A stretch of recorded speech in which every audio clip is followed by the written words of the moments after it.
DRC for November 4th, 2025. I'm Neil Bronstein.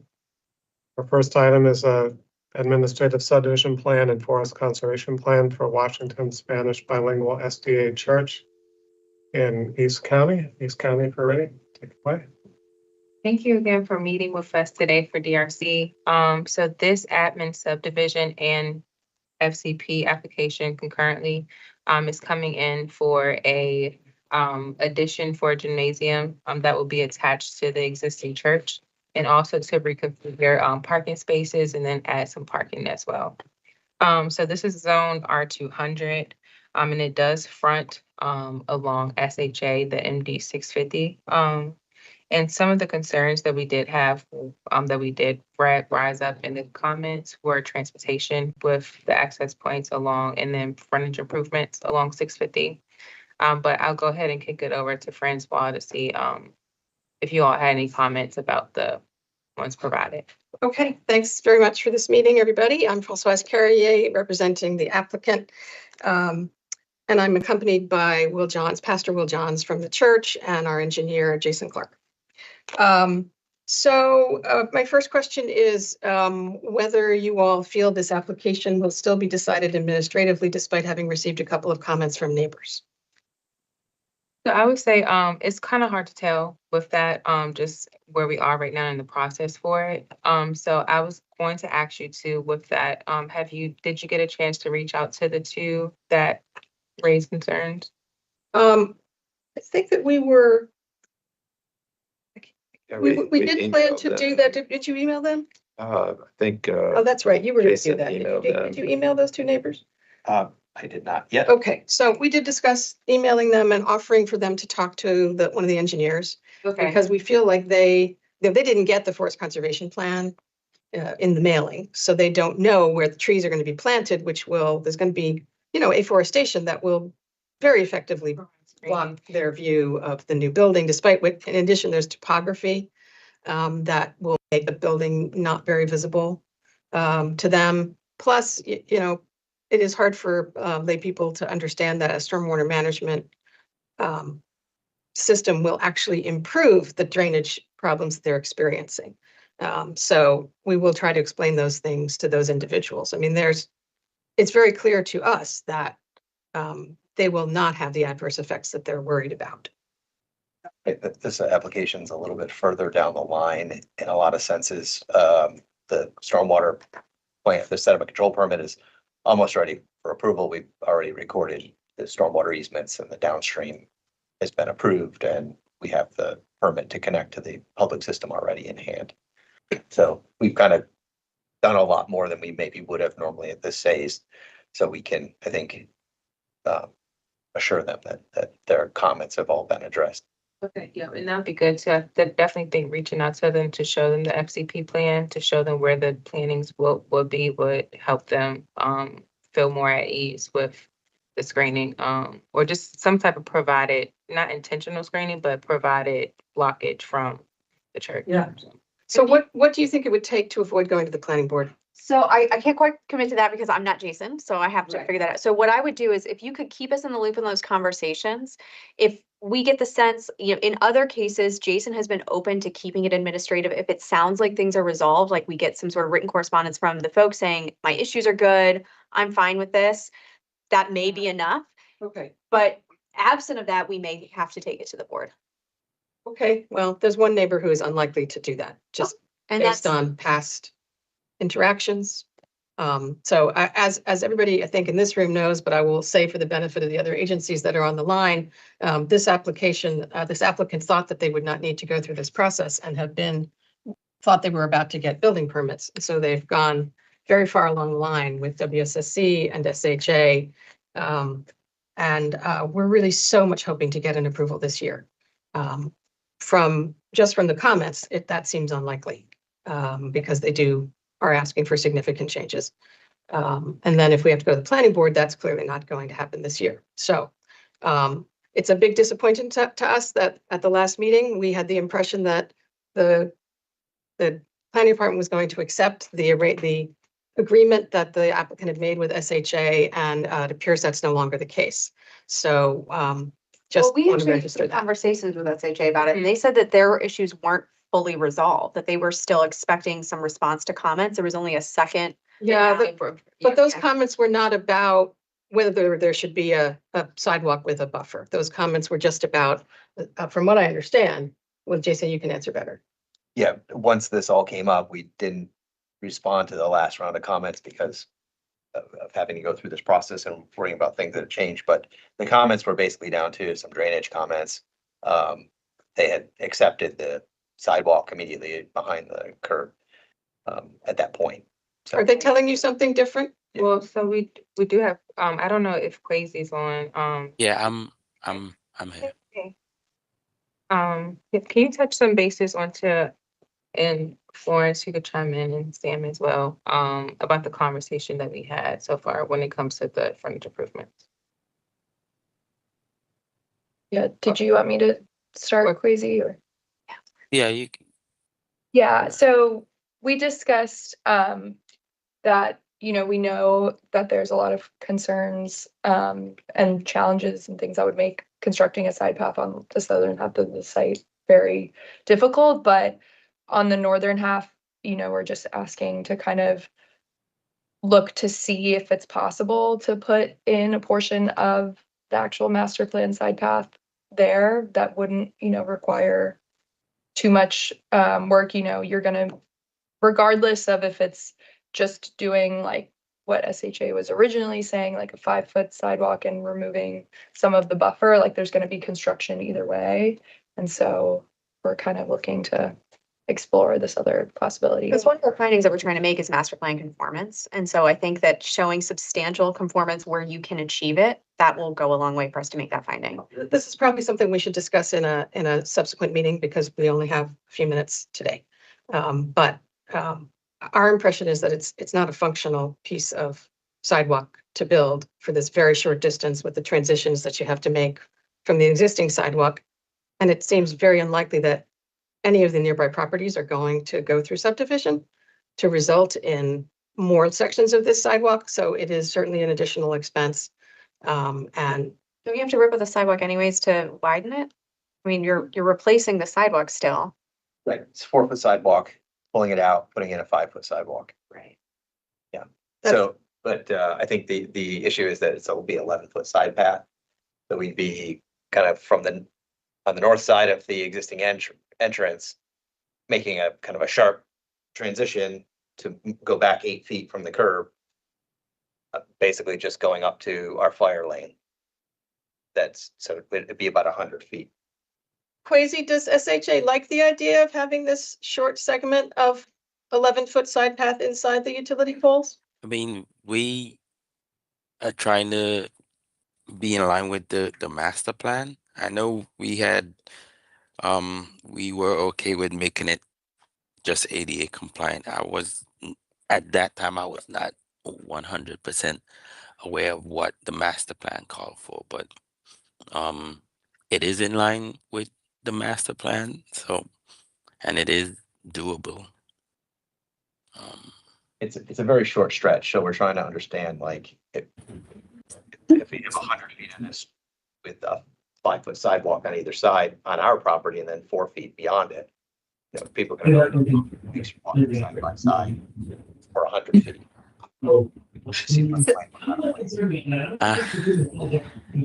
This is Rebecca from Um, DOT. I will say have that not. I walk this stretch. I have a temple that I go to up here, and it's anything you can do to make it safer and pull it off the curb is better than what it is.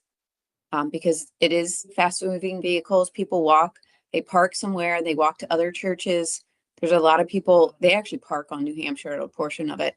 So anything you can do to make it safer would be nice for the people that walk there. And so even if it's just for a little bit, I know we've done that on other parts of the roadway. So it would be nice. All right, well, we have other issues that we should touch on today. One is there's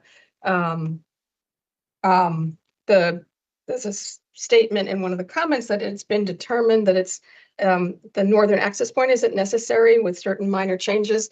We're not aware of such a determination. As far as we know, it's not actually possible. without significant changes. So I don't know if you want to comment on it today or schedule a meeting for next week to discuss that in more detail, but that is our initial reaction. It was Yeah. comment number 20. Is Marie on to talk to that more? Because I think Yeah, I'm here. So it, as of right now, that point is designed for access, for fire department access. If you remove that, it will require, I wouldn't call it minor. It will require changes to the other access point, not necessarily the actual point, but the hydrant has to be shifted over there. A turnaround has to be designed for the parking lot. And then the architecture has to show main side hinge door on that side. So those are the changes that would be necessary, whether you label them minor or not. I will leave that to someone else's determination. In our view, it would require significant changes, and we would lose probably about a dozen parking spaces because the fire trucks would have to go through the parking lot to get to the gym, since if they can't come in right off of the street. I mean, I know the concern about having driveways close together, but this is a driveway that would have a gate and a lockbox and only be accessible for emergency vehicles. So it's not like traffic would be going in and out of this driveway on a regular basis. Did you show that on the plans and did you indicate that in the statement of We did. certification? I believe we did. And it's already there. That was The not northern on my one fire is. department. My fire department access plan did not call out a gate. Did not call out what, Marie? My approved, or the fire department access plan I approved when you were going for building permit did not call out limited access to the driveway. So that would just need to be something I review in an amendment. I see. It was our, Okay, we have an access gate with a knockbox. Okay, Got that. just needs to be shown on the plan. That's a quick amendment. If this persists with this design, that just needs to be shown on an amendment to the approved plan. that's something that's currently there or No. just that you're proposing. The entrance is already there, Yeah, right, the gate. but the gate is something, it's noted on the plans, and I thought it was on the approved fire access plan that would be a gate with a Knox box. But I'll confirm that. Is that gate in the right of way? It's being set at the future dedicated right-of-way location. on the right of way or on the line between the, We can put it immediately behind the dedicated right-of-way. So it's going to open into your property, correct? It's not going to open. We will change the swing so it opens into the property, correct?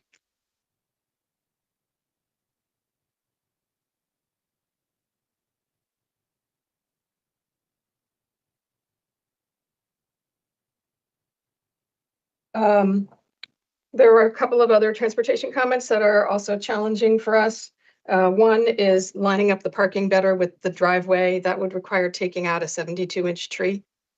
That does not seem worth it for a slight realignment of the parking. There's a large specimen tree right in that area.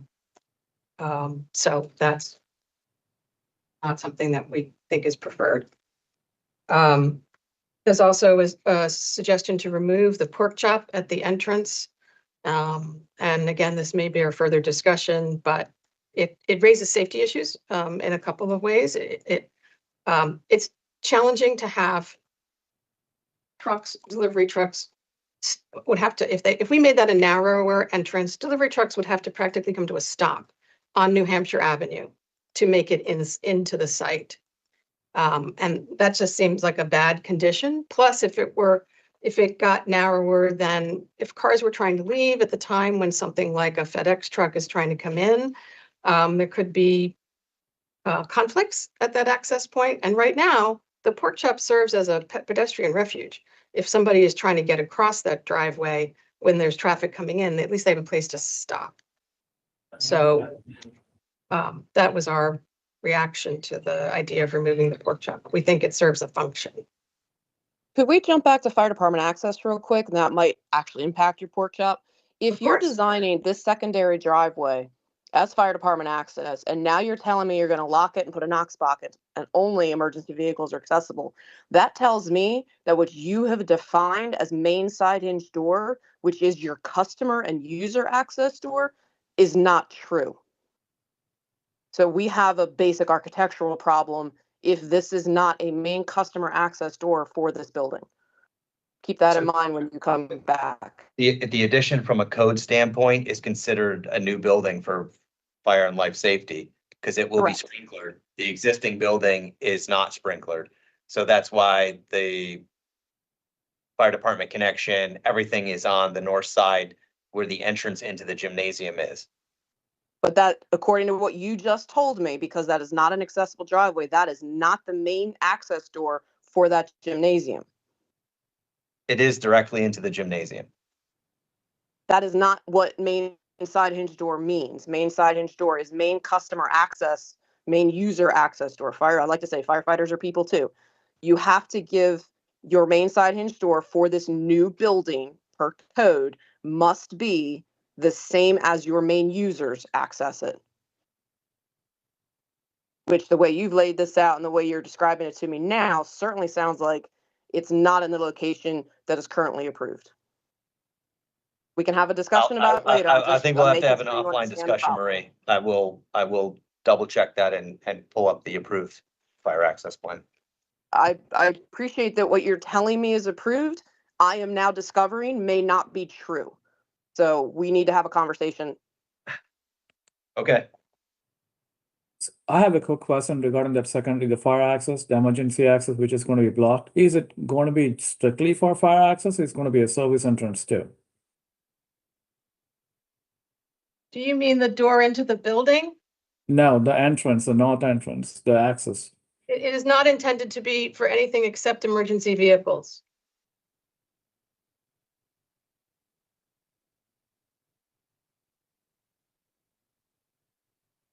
That doesn't make any sense.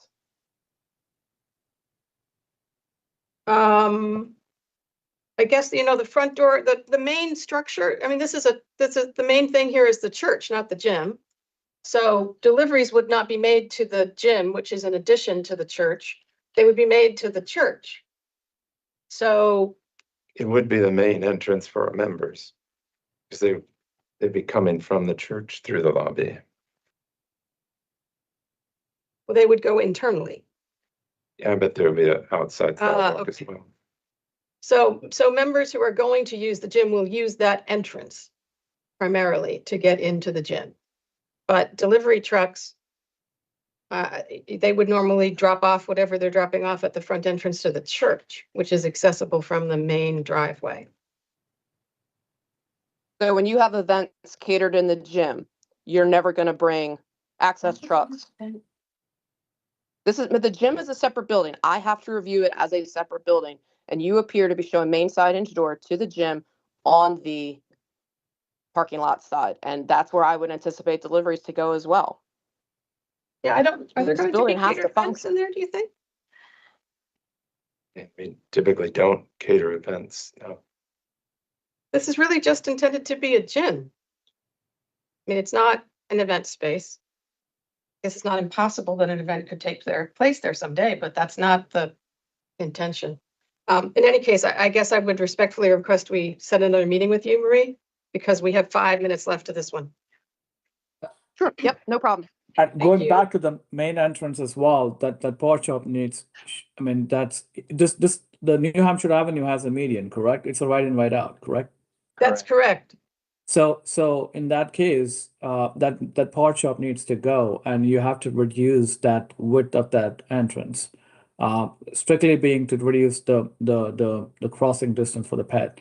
I know the emergency vehicles need to go in, so it basically has to reduce the width and designed, the radius need to be designed for the emergency vehicles to make the turn. That median should go. Even if we remove the pork chop, I don't think we can change anything on the actual width to get vehicles in and out. So you have to show that. You have to show us with the turning templates. I mean, you can use that porch chop. If you get rid of that porch chop, you can use that to make the vehicles turn. And fire trucks can use the entire driveway to make that turn. You know. So yeah, I mean, you can technically reduce that width of the driveway entrance. I guess we'll take a The look. driveway is only 24 feet wide as it is. It Yeah, but is- the radius is, you can reduce the radius, that's what I meant. What's the value of that on a busy road like Slow- New Hampshire? Slowing down the cars. I mean, you have to slow down. It's have the pedestrian safety as well. People crossing that street. There's a lot of pedestrian activity there, as Rebecca mentioned. So having a refuge crossing the entrance seems like it would be. Reducing that radii will reduce the length of the crossing. We'll have to do an exhibit because I don't think that we can do that, but we will show it in an exhibit to prove it. Okay, so there's a transportation form that was requested.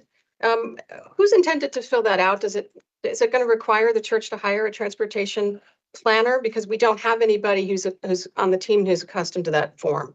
Who's typically fills it out? It doesn't have to be a certified transportation.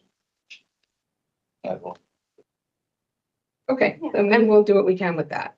Parking lot landscaping. This was a comment, I think, from DPS zoning. I would not expect in the case of so Atik is not seeing the plan being discussed. I don't know what to say about that. It's on our screen. Yeah. I would not expect that where you just making minor changes to a parking lot, that the entire existing parking lot has to come up to screening standards. The new portion will be up to current standards for parking lot landscaping. Is this requirement for the entire parking lot? As far as screening or just landscaping? The landscaping, the screening is separate. So landscaping first. I think this was Melissa. Are you on the call? Good morning. So the landscaping plan is a requirement for 10 or more spaces. You're adding additional spaces in gray, correct? Correct. Yes. And Okay, and so that what- parking lot meets the 5% requirement. Okay, we're just saying that the landscape lighting plan is required because it is a requirement in the zoning code and in chapter 50 that is for subdivision. Yes, we're happy to provide a plan. I'm just trying to understand what we needed to show on it. So, well, we were gonna look at the screening too. In the zoning review, we look at the requirements from the zoning code for landscaping. Yes, right. Look, my question is, are you applying those to the entire existing parking lot? No, it's gonna be from the addition towards the new parking. Great. Okay, thank you. Does that make sense? Does that? Yeah. Yeah, make- absolutely. Okay. That's all we just wanted to clarify that, because that's easy. We've already planned for that. It would be harder to retrofit that into the existing parking space. So the screening between the new uses and residential uses, there is a building that looks like a house, which is up on New Hampshire Avenue, just north of the property line. And that's actually used as a meeting space by the church next door. It's not a residence. We had an email exchange with them to confirm that. So if you look at it, it has a big sort of addition on it. It looks like a place where people would hold meetings. This one right here. Yes, well, To the right of a your little to the cursor. right of the arrow. See, in this art, you don't see this aerial is a little older. It doesn't show the whole building. If you look at Right it, there. if you look at Yeah. a street level view, you'll see that building has an extension. And it doesn't look at all like anything you'd put on a house. And we contacted the church and got an email saying, no, we use that for meetings. So the only residential structures abutting this property are to the west and south. And the ones to the south will absolutely be screened by by existing forest or existing trees and afforestation. There are a couple of houses to the east, and Our impression is that they are adequately screened by the existing trees. But we will need staff to tell us whether you feel like we need to plant some additional row of trees. I mean, there's a lot of trees and a lot of distance between those houses and the new gym. So, or the new parking lot. So we just need to know whether you feel that the existing screening for those houses to the east is inadequate. Touch back on that and speak with Byron. Okay. Well, that comment came from Melissa, but I'm happy to have your answer too. All right, I I see think, what you're saying. Yeah, I see what you're saying now. So I guess we would be more concerned if there was a residential house adjacent to the new addition. And so we'll probably go with what planning decides on that for zoning. thank Yeah, you. because the plan will already be approved at that point. So your revision would be submitted after planning. Oh, okay. All right. Yeah, I figured that the big concern was that little building that looks like a house. Because it's pretty close. Yeah, exactly. Are they taxed residential though? I mean, I don't know if that. Once upon a time, before the church bought it, I guess it was probably someone's house. Okay, it's not current. So I see. And if you look at, yeah, if you look at a street view, you'll see it doesn't look like a house at all from the side. Just the facade. It's definitely it's tax exempt, it says on the assessment, so that's fine. I understand the situation. Thank you for explaining to. Great. I think that's all we have, and I think we're out of time. So it looks like we probably need 2 follow-up meetings, one with DOT for frontage improvements and one with Marie to talk fire access. That's all right? Yeah, the one with Marie, I think we can probably handle that directly, so you Yeah, guys can don't you have. loop us in on that? We'd like to be a part of it. The road improvements, Quasi should be included in that meeting. Agreed. Yeah. NCDOT and. So we would like to have those just as soon as humanly possible. Yeah, I think we have like time set aside, the following Tuesday. In the afternoon. I can't make those Tuesday meetings. But Well, to schedule a be meeting. fair- Francois knows it's easy to get a hold of me. We can schedule a meeting this week. That's easy. That's fine. Okay, we can work on scheduling the Marie meeting this week. I was gonna say next week, but it's Veterans Day, so we are closed.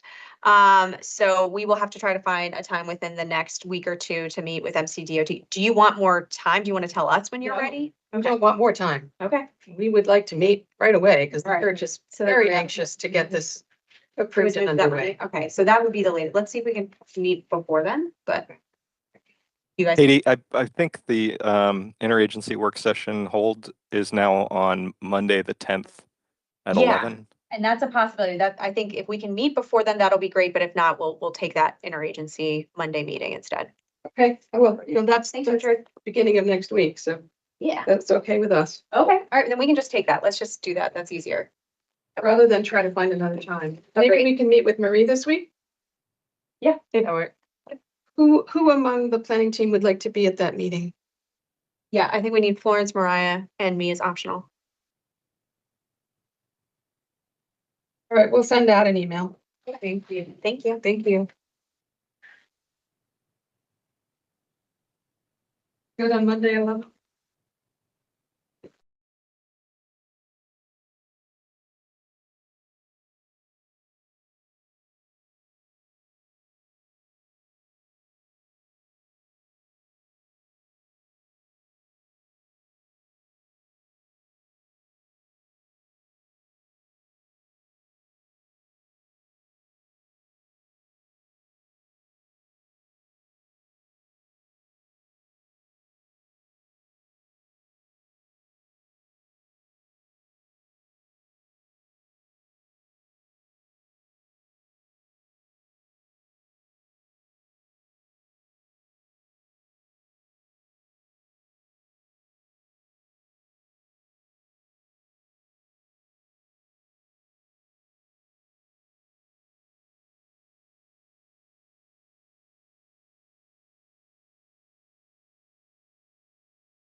is the Executive Office Center.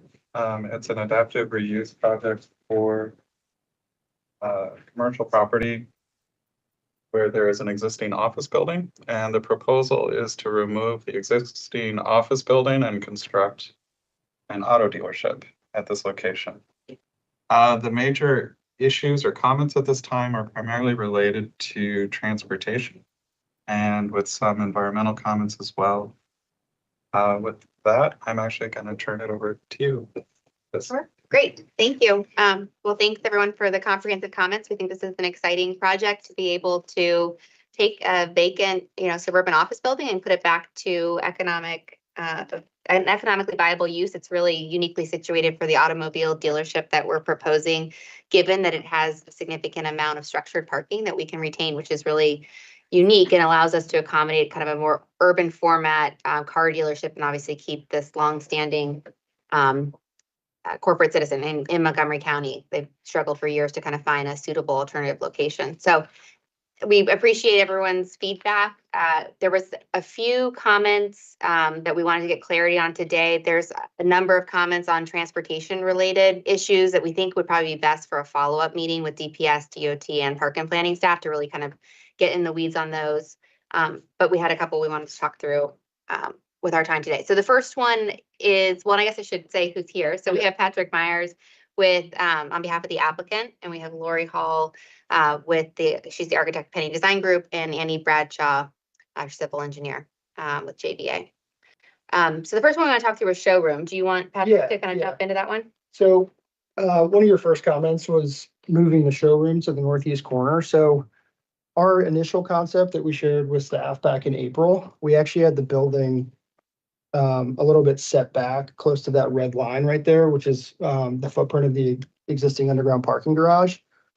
And it was a little bit larger and we had the parking in front of the building. So we heard back from staff, they didn't necessarily love the parking in front of the building. So what we did is we shrunk the building footprint a little bit and moved it closer to the intersection of East Jefferson and Hosea Henson.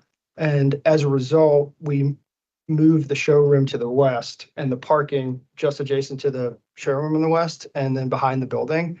With that being said, we understand, the importance of that corner and activating it. So Lori's going to get a little bit more into the architecture, but for now, other than dressing it up architecturally, we've also introduced a glass jewel box tower with a car stack, which you can see in the renderings, to kind of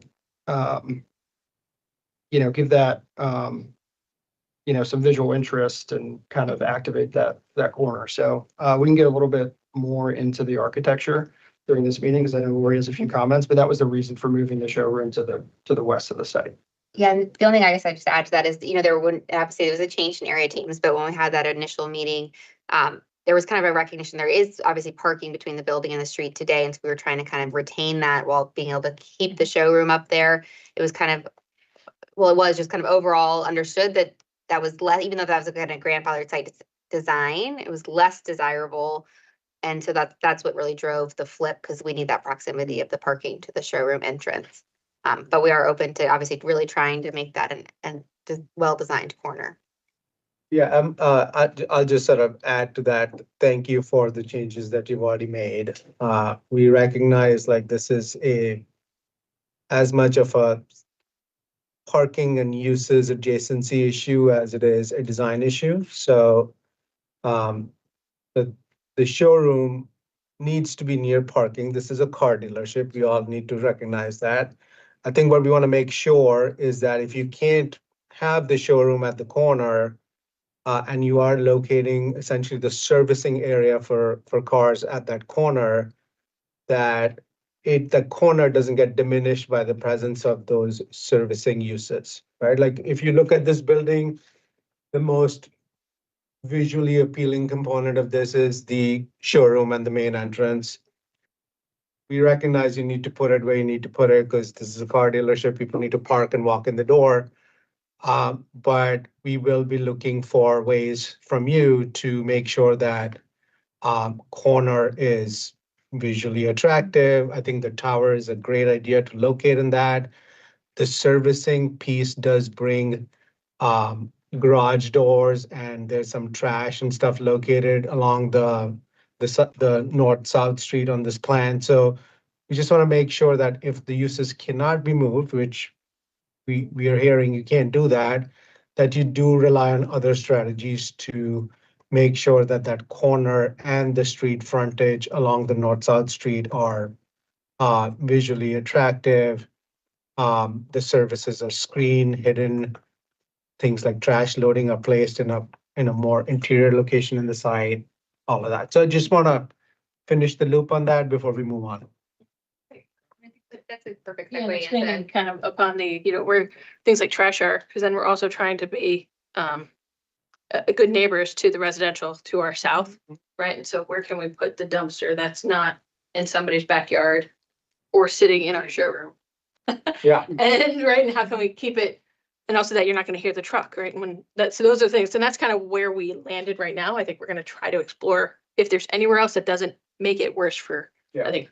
yeah, I think one of our thoughts with it too, I mean, it's both same objective as you're expressing in terms of obviously trying to make sure that if we all decide that is the best location, picking on one thing being the trash location is, obviously to visually conceal it and kind of blend it into the streetscape. So it's certainly not going to be exposed dumpsters there, but there are a number of constraints that we were working with, particularly with those townhomes that are being built to our south.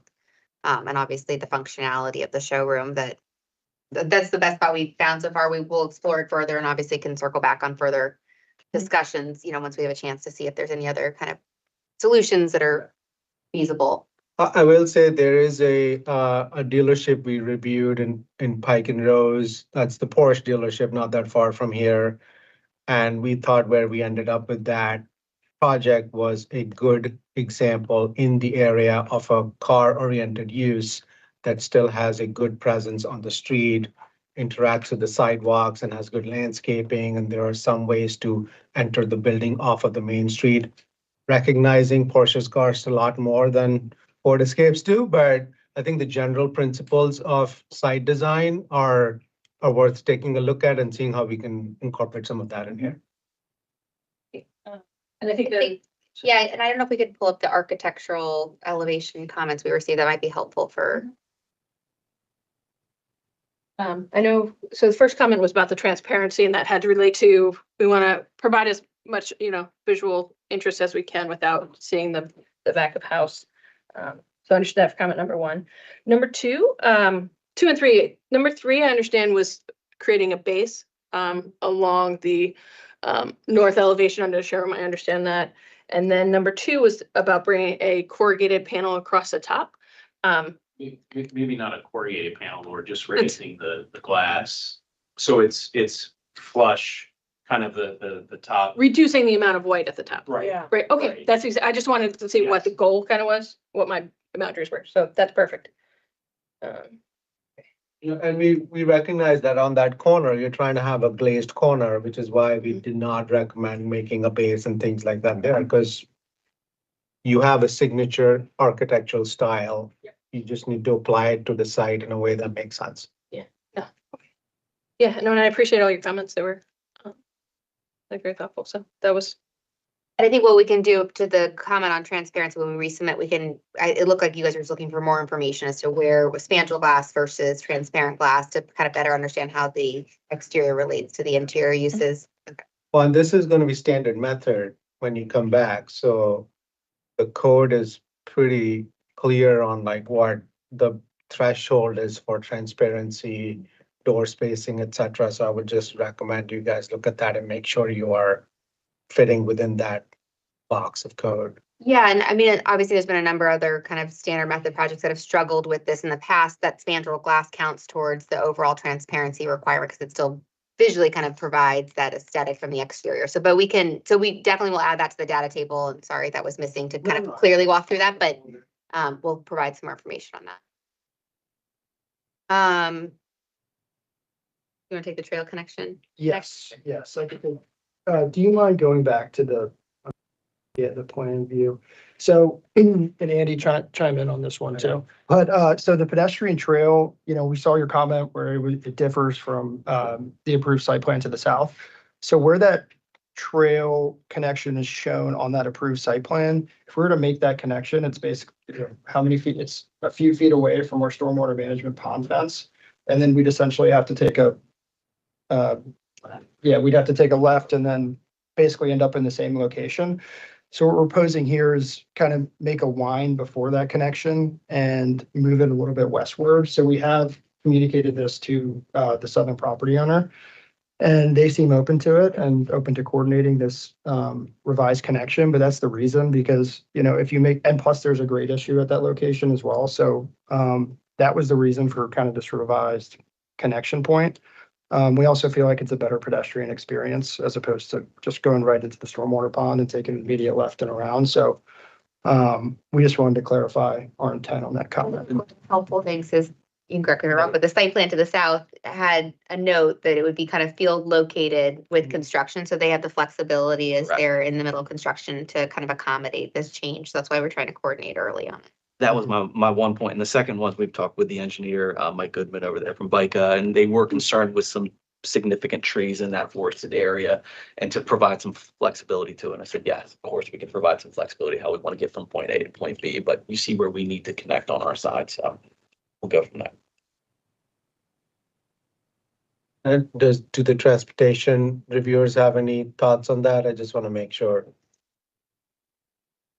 I don't have a follow-up. I'm the transportation. I don't have a follow-up comment on that, but you said that you would like to schedule a meeting with us subsequent to this one. So if I have any additional concerns, we can talk about it then. Great. Perfect. And that transportation follow-up meeting, I had a couple like bullet points that we wanted to talk about. We wanted to talk about the request to reduce the width of the entrance off the parkway, the truck access onto the parkway or the restriction of that, the request for the removal of the slip lane at the intersection, the access location of that road relative to the existing trees, and or the request to move it to the east, which would eat up some parking. Those were basically the highlights that we want to go over in that follow-up meeting. So it would be a pretty in-depth meeting, I'm thinking. I think there was a few more clarifications we wanted. One, I think there was a comment, and Andy, you can chime in, on the parking waiver. We just want to make sure we understood. Remember who made that comment? We were seeking a parking waiver kind of conservatively for the canopy coverage. It was a little unclear to us whether that actually applied or not, given that it's actually structured parking because it's below a top, below grade garage, or if it's surface. But we were treating it conservatively as like surface and obviously seeking that waiver, but wanted to make sure there wasn't an additional waiver being flagged that the site needed. So I'm talking about sorry, Adil Salaya, environmental planner. Basically in the new parking area that you're building on top, will require for you to build the 25% canopy. It's going to be challenged because as you stay in the statement justification, you won't be able to provide sodium volume for that. So we're wondering if you could, explore, increase the canopy by, moving the road, removing some parking spots, putting more trees that area, and some on the bottom right next to the other property on the southern portion. And also the master plan has some language about solar panels. So I think we'll be looking for, if you cannot provide a 25% with canopy, tree canopy, you can probably supplement that one with solar panels. I don't know if you had any follow-up comments on that. No. Okay. And also the stormwater facilities, but that's a DPS, question. Perhaps you can use the green roof additionally. Yeah. So that's based on the green roof would. Because we have full rooftop parking. For Oh, right. inventory. That's our, Okay. it's our inventory up there for the big. big- But also with the construction type, we don't typically provide green roofs then. Okay, all right, well, we can provide some more kind of information and kind of look at that further. I'm not familiar with the solar recommendation in the master plan, but we could look that up.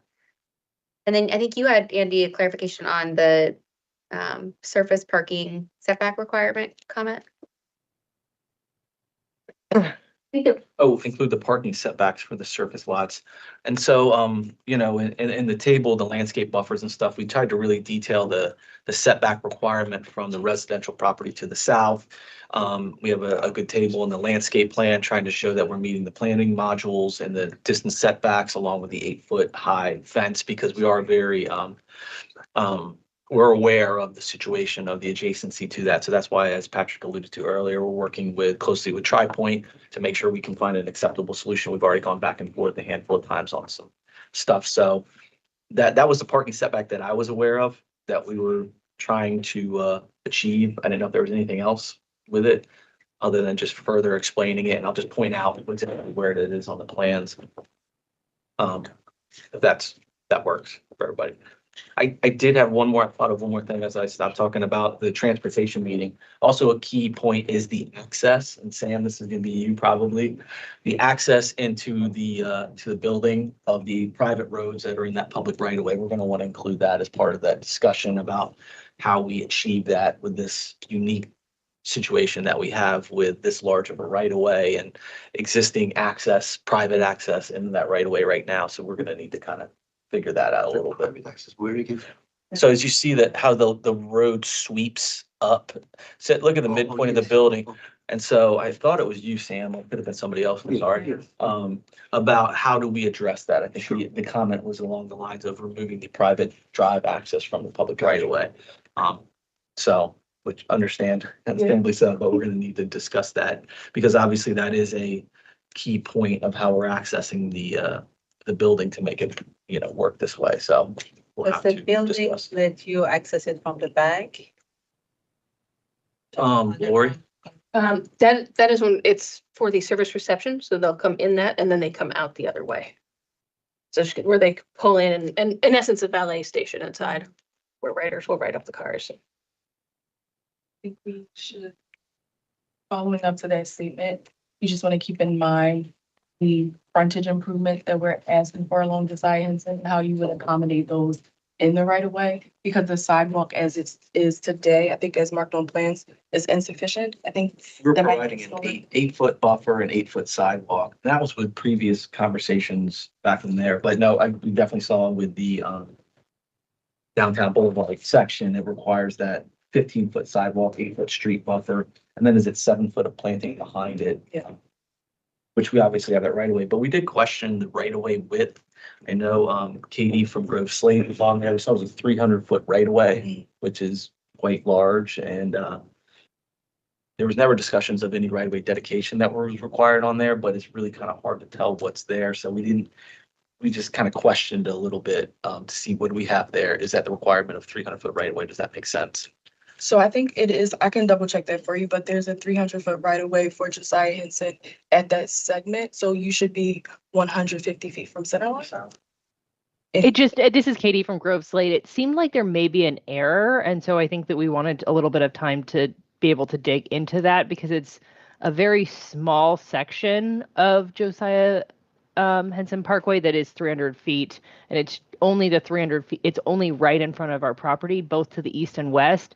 The right of way goes down to 150 feet. So it seems like or 130 feet. So it seems like there may be some error or something that's happening.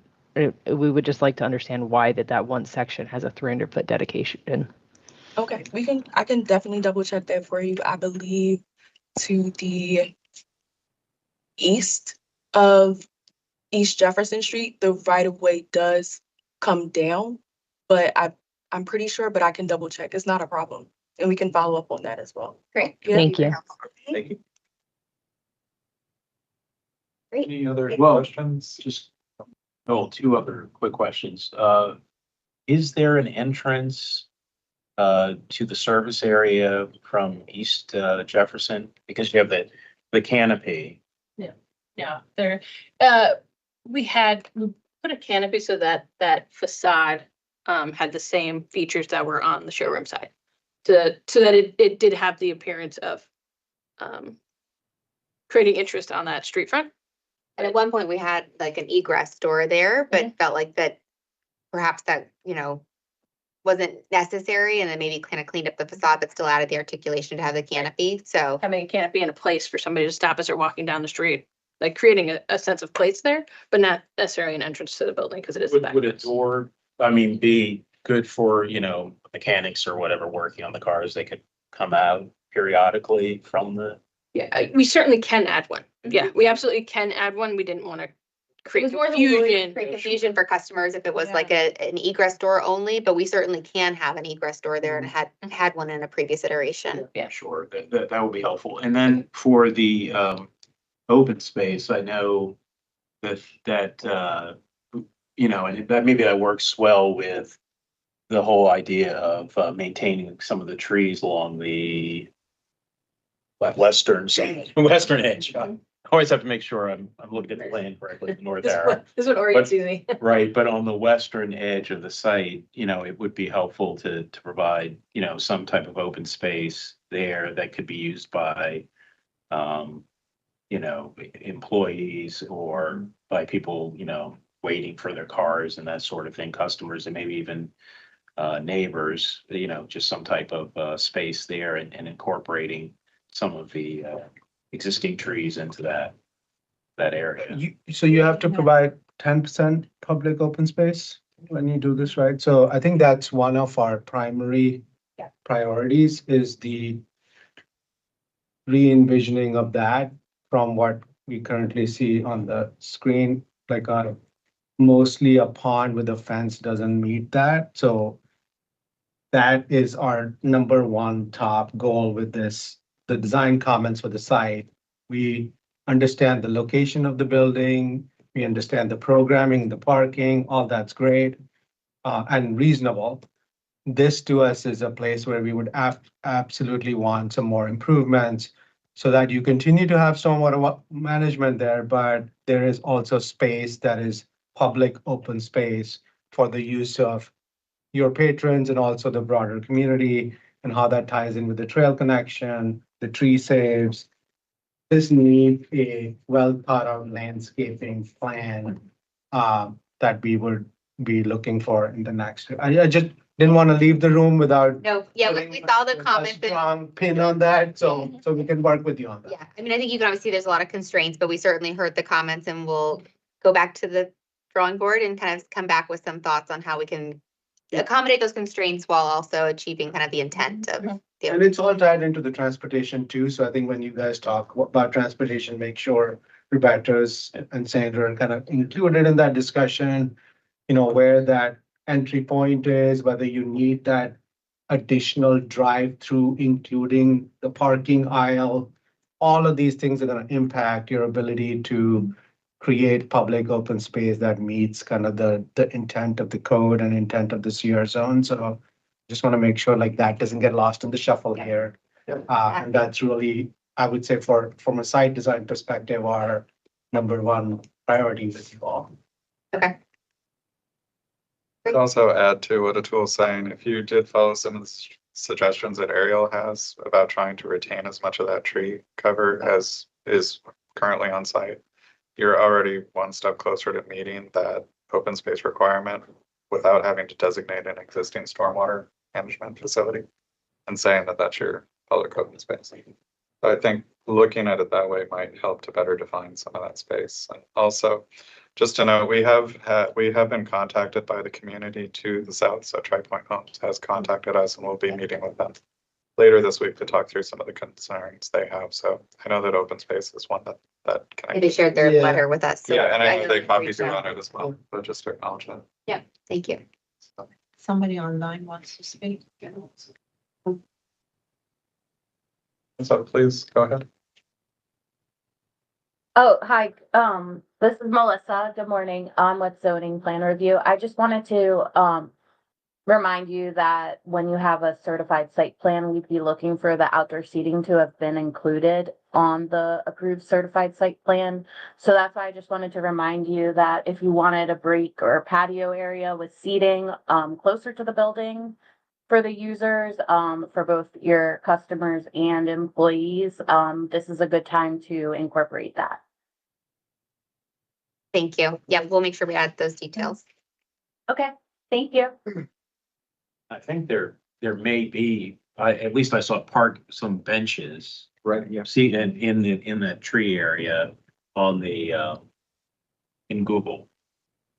Yeah, that could be a significant walk for some users, especially like if they're older. So I don't know if that's the intent, but I think we should try to maybe incorporate this into the design now. I saw the scattered picnic tables. I just personally, I think that might be that would be a barrier for some people. So you might want to think about future and incorporate it in the design.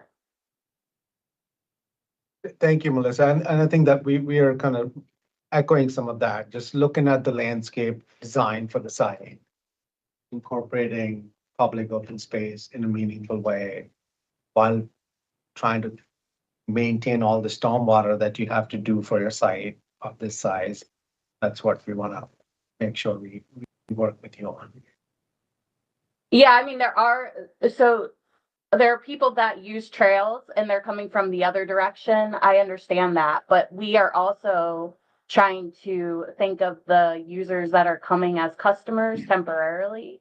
And there's going to be a lot of foot traffic from the townhomes on East Jefferson. Yep. So you just want to look at it as a whole and all of the users, not just your athletic trail users. But I am glad that everybody is on the same page and thinking about that also. I know we're out of time, but thank you. Hello? Oh, yeah. Sorry, good morning. This is Sandra Pereira, Urban Design Supervisor. I just wanted to add something real quick. In addition to the comments that you heard on the landscaping and amenities, I also wanted to highlight some comments on the lighting plan that we made, mostly for compatibility with the residential community to the south. It seems to us that there's an opportunity to reduce some of the light intensity, especially on the parking lot between the building and the townhomes to the south, given the uses that you're proposing on that parking lot. So if that is mostly service access, perhaps we can have lower light fixtures that are lower in height and less intensity of the actual lighting. But I'd like to hear more about it when you get a chance. Yes, I think we can definitely look at that. We just haven't had time to kind of come up with solutions yet, but we will, we saw those comments and definitely will take a look at those. Great, thank you so much. Well, thank you, everyone. We appreciate it. We look forward to working with you on it. Yep, thanks for your time.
I'm in West County. West County already. Morning, everybody. My name is Ugonna Njeza. I am a regulatory planner of the West County Division, lead reviewer on the Grow 20 concept plan. I'm just gonna go over, broadly big ticket items. First is just meeting the fire and rescue standards that Marie laid out. You got 35% minimum green cover, implementing like a public internal streets as possible, wherever possible, and having a more gridded design for the site and consolidate the public open spaces. Now, those are the big ones, but there's a lot of comments, so let you guys ask questions and just work through it. Great. Well, thank you all for the comments.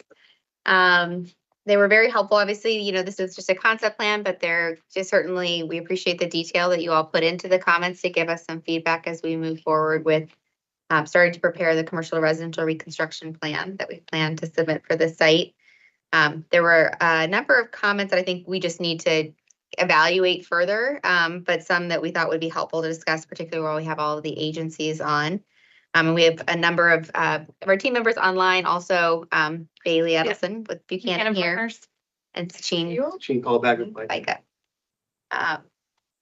So the first one that we thought would be helpful to talk about, it seemed like there were some conflicting comments regarding transportation connectivity between some of the park and planning comments we received and then DOT's comments. Two in particular stood out to us. I know that there was, through the conceptual plan that was prepared, some desire to see potentially additional connectivity to Shady Grove Road, but I saw that DOT had a comment indicating that no additional access was desirable along Shady Grove. So that was one. And then the second one, just put them both at the same time, was the bike lane along Omega Drive. I think we had shown removing a vehicle lane to implement a vehicle travel lane to implement the bike lane that's envisioned there. And we saw a comment from DOT regarding that. So we thought maybe that we could start there to get some feedback and direction on how to proceed. I can start. This is Natasha Fahim, the urban designer. So we put this exhibit together to kind of show you how we are envisioning this site to provide like a smaller footprint of the block, like pedestrian-oriented residential block. And to creating those, we need more street connectivity. So either is tertiary, secondary, so kind of like bringing the whole neighborhood together. And this is very close to Crown Farm. So by looking at the aerial, you see how Crown Farm providing a much more connectivity and a street-oriented development. So as far as the master plan recommends two major street going through here, which we are glad to see that you guys are providing the east-west. The plan is oriented like 90-degree angle, so up down on the plan, but it's going to be east-west. And then the other one is going to be north-south, which definitely we would like to see that's happening. I know some portion of it is going to go to the existing garage structure now, but we need like a land dedication to make sure that that will happen in future. And then like to your points, like on this plan, we are showing two additional street connections to the Shady Grove. We would like you guys to explore it because that will create like a better street network. And we are hoping that with the MCDOT, I know there's going to be a lot of coordination happening. That's why we have a note there, but we thought that as a concept plan, we shouldn't take those off the table at this point. And Carlos can. Sure. I'm Carlos Pesmin. I'm the transportation planner for the Transportation Plan Division for planning. So just to further enhance also with the access points in Shady Grove, those are all items to explore. We do feel that it would be worthwhile, especially since we do not have, we don't feel comfortable with that parallel road, that private parallel road that was being, I can't point at it. Thank Oh, you. right. Around the multifamily. Around the multifamily. We want to also give you some additional options for access and also for fire access in that specific location. As for the northern access, we know there's some grading concerns, and I want to echo DOT's concern also about adding that additional access in that northern leg of the site. But I think exploring the feasibility of access aligns with what the master plan is asking for, which in this case is to acquiesce Shady Grove as closer to Downton Street as possible. It is, however, a town center street, and I know it seems kind of like a contradiction between those two designs, but the location of this site is within the downtown Complete Streets design guideline overlay. So we think we can give some accommodation into allowing and exploring the additional access, but we also want to, be mindful of some of the site limitations. In this case, the extreme grading by Beals Road. Another thing that we do want to make sure that we state is that the north-south connection to Research Boulevard should be explored with consideration to DOT's concerns about speed and analysis, and that is effectively a master planned road. So we just want to make sure that in the next subsequent submissions that we are indicating that street is part of the master plan network. On that one, one of the challenges, so I think we certainly were kind of setting the, laying out the breadcrumbs for that road connection in the future with kind of how we've designed our internal streets. I know you guys were in this concept kind of proposing to shift that road that's going plan left, right, south a little bit, which would be problematic from our design. And I think part of it, the reason why we had it where we have it just kind of north of the two double rows of blue lines is there's also not only obviously the structured parking garage in the way, but that structured parking would have to be removed in addition to the Hanover apartments, because that parking garage actually supports a large number of the parking for the Hanover apartment. So it's not just that the structured parking would get removed to provide for that connection, like the two actually would have to be removed together. And so we feel like the way we set this up is not precluding that future connection in the future if and when it makes sense. But obviously recognizing that there's two large, structures. In our logic, though, we feel that the multifamily structures, which we understand will likely have a much longer sense of stability or staying power than the parking lot as well. So there is a higher likelihood that the parking structure at some point can be redeveloped in something new. Like Because that that parking parking hall has to be supports replaced. Right. the multifamily. For both the existing multifamily and then the proposed. Okay, if I can interject, the one thing that we would just want is a dedication, really. Yeah. Just dedication for future, not that we're as part of this application, but part of the application, we would like dedication for maybe 100 years from now, whatever happens. But a dedication, at least, is what we would like. Yeah. Okay. And we can talk about that. I think, Yeah, I think I think we just wanted to clarify though that it's not just the parking that has to come down. The multifamily would have to come down. That is understood, and that Yeah. makes sense. We don't want a dense site with not enough parking. That's a nightmare. So we understand that, but a dedication, we're a planning department, part of planning. Is something that we would like, And we can toggle also the spacing and also like the location of the road a little bit. I think what we want to make sure that we maintain is the multifamily. I think that to echo what Hugo mentioned, the dedication is really something that we want to make sure that we align. Also because it is part of an existing road network that is also being built in the south of the site as well. yeah, I think we were going to coordinate with that on our plans to make sure we also kind of know where the other portion is being connected. So that's something that's on our list to follow up on. Okay, and then Omega bike lane. Yes, so the master plan asks for a bi-directional bike lane on Omega Drive that fronts the site. My And I think this is something that maybe, Rebecca, you can provide a little bit of context into this. There is a high school that is being built out, or is actually actively being built out across the street. And I think part of the location of the bike lane is to ensure that there is enough space also across the street for the access for the school as well. Isn't that right, Rebecca? Sure.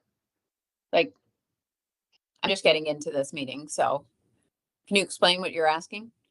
So the bike lane on Omega Drive, in the master plan, we have it as an 11-foot bi-directional bike lane on the frontage of of this site. And across the street, we have the high school. That's why we would like them to display in their cross sections the 11-foot bi-directional bike lane in the frontage rather than how they have it in Omega Drive, where it's basically two 5 foot bike lanes. Yeah, we can't take a lane on Omega Drive. So it should be shown on behind the curb, the existing curb.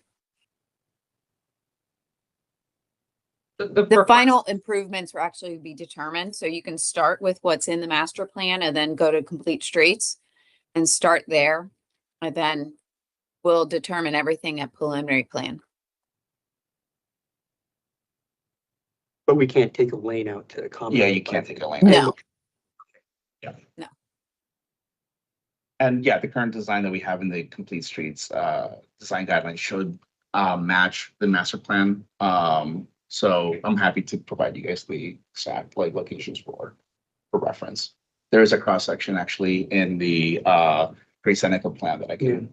Yeah, we've referenced that, and it would be coming from the street. Yeah. So if we can't take a lane, we can't accommodate a buffer and a Mhm. Okay, then we can work together to figure out a good solution too. Yeah. Okay. One thing I will also highlight is that LSC loop trail, though it's not codified as happening, that design, and we can share your link for it. Whatever you can do, improvement wise to kind of get towards that standard, that would go a long way, especially when we talk about benefit points and stuff like that. I'm sorry, who's speaking? Because your Okay. camera's turned off. The camera for the room is turned off today. Oh, is it? Yeah. You don't recognize my voice? No. I'm I'm sorry. Man, I don't know who sounds like this in Splunk. It's Hugo.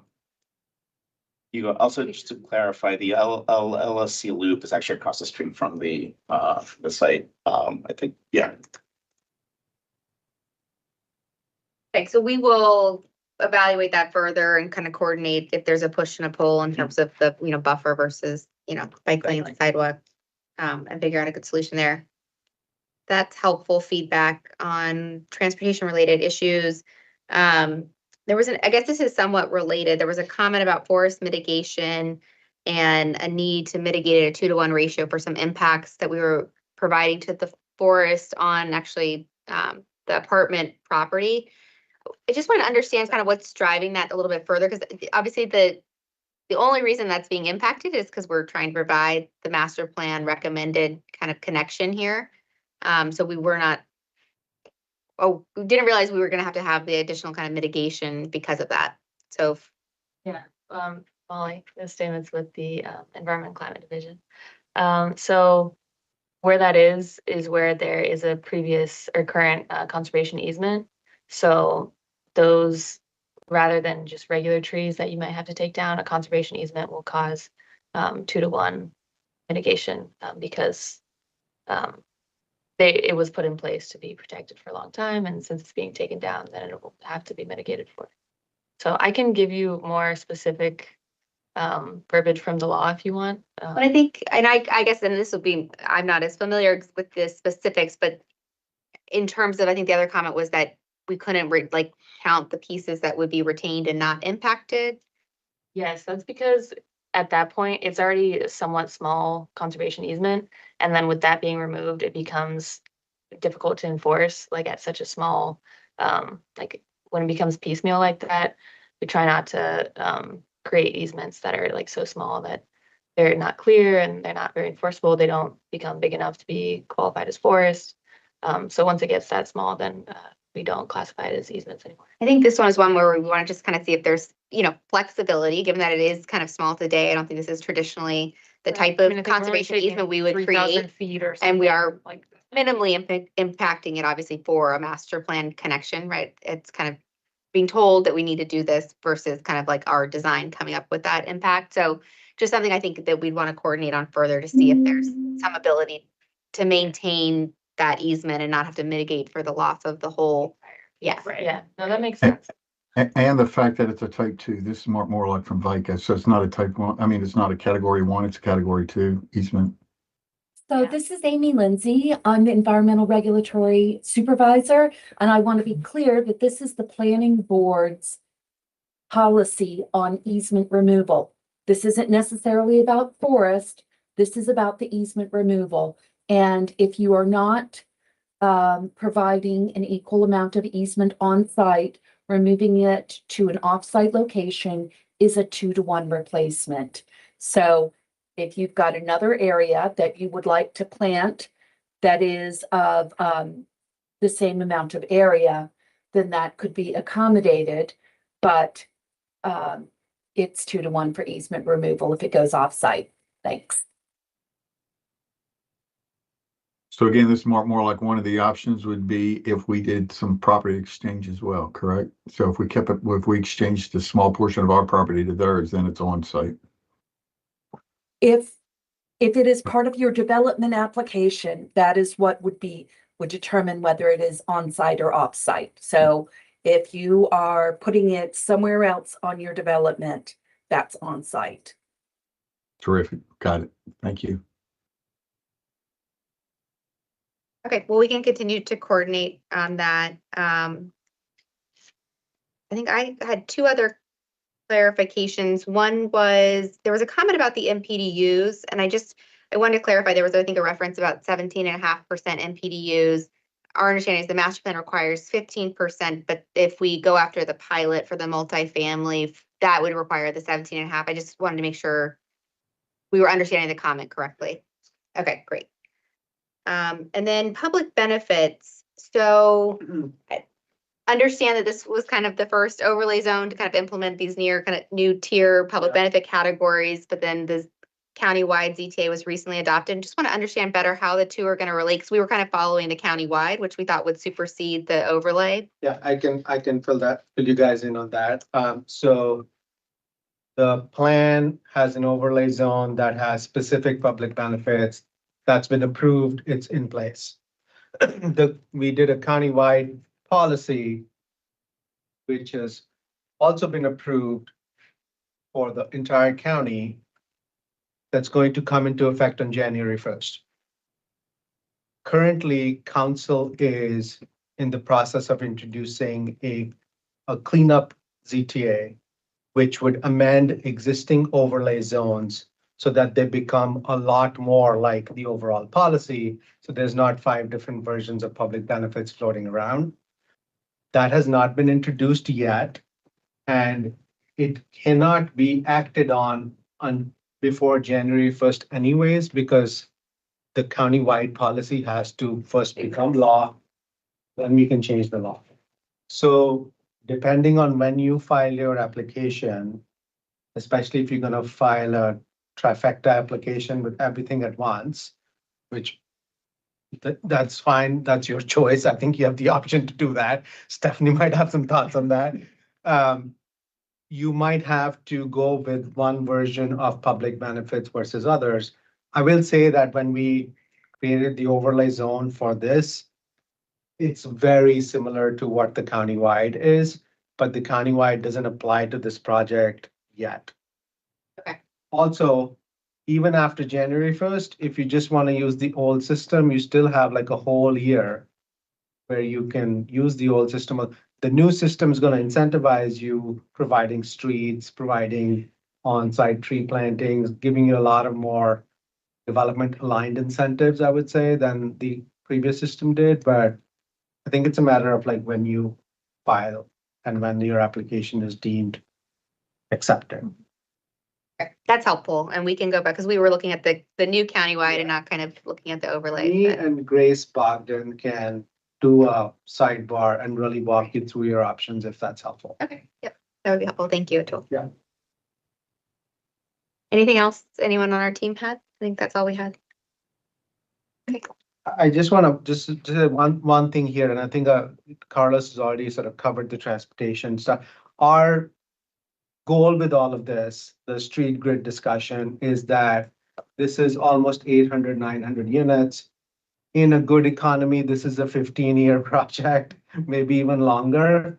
We just want to make sure we're not closing the door on creating a network of streets, which at the end of the day is going to give you, the developer, also more options to switch out uses and put other uses as market changes and all of that. So that's our goal with the street network, is like, it's really important to continue to build it out. Not everything's going to be built in phase one. You're moving north to south on the plan here. So that's where we're coming from. And we did have a comment about some commercial uses, which I do think you guys should also think about. Again, you don't have to do it in phase one, but in 15, 20 years, you might have the market to support some neighborhood serving uses for a development that's 1,000 units. So that's where we are coming from. So I think whatever we can do to keep optionality here early in the stage, we would appreciate that.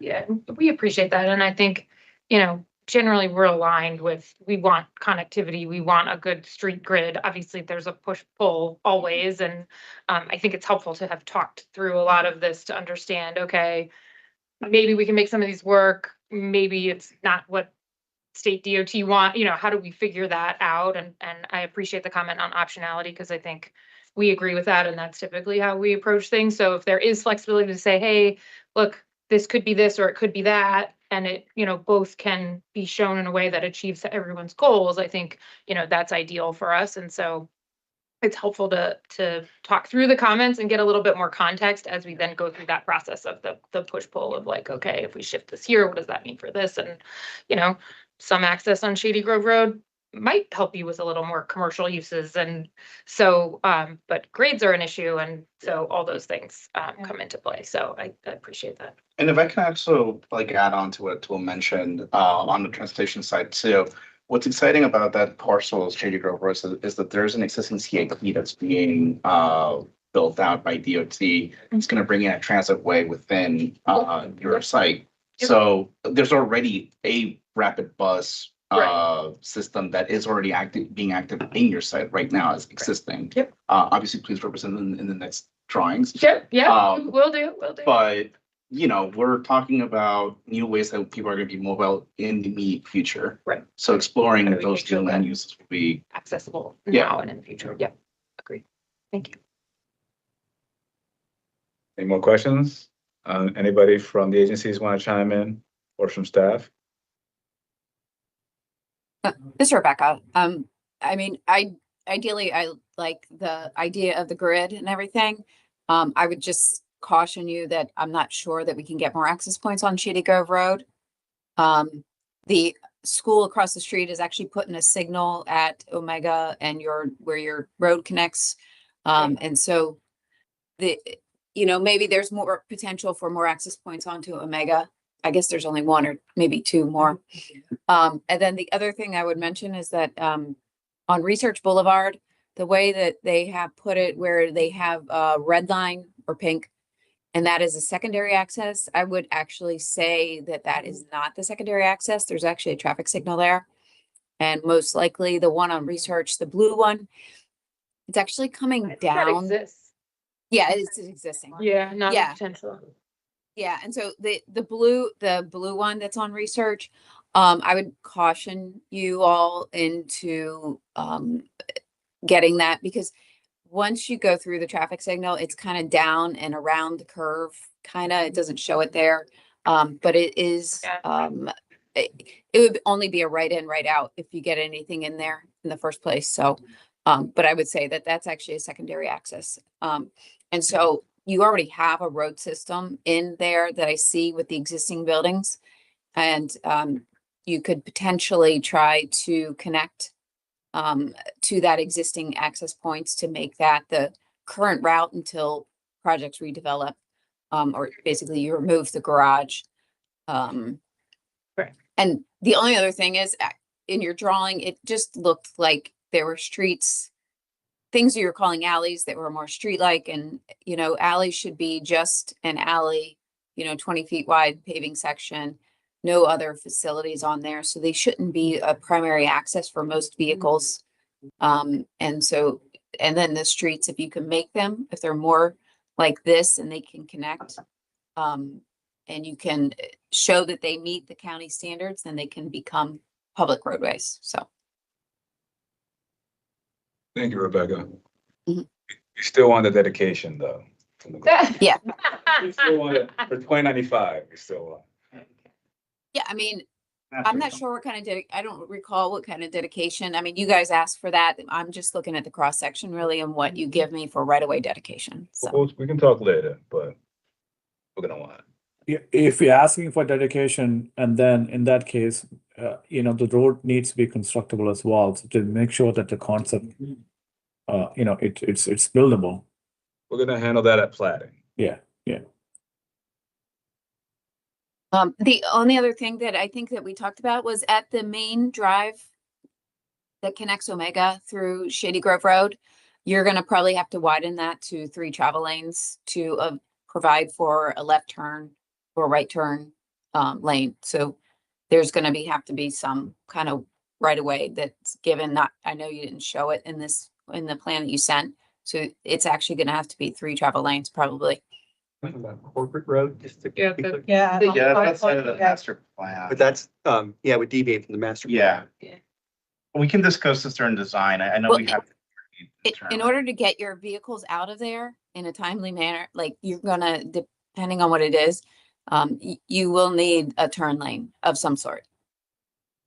And Rebecca, are you thinking I think just at Shady Grove and Omega? Could it widen Yes. and not throughout the entire section? Yeah, no, just at there. I'm not sure. It's a minimum of 150 feet, so it might be a little bit longer, but I think our turn lanes are minimum 150.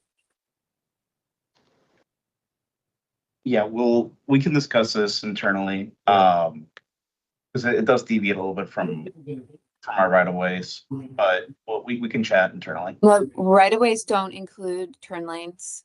So this is an operational issue that DOT determines. And so we'll need to take a look at the numbers. Okay, that's fair. It's no problem.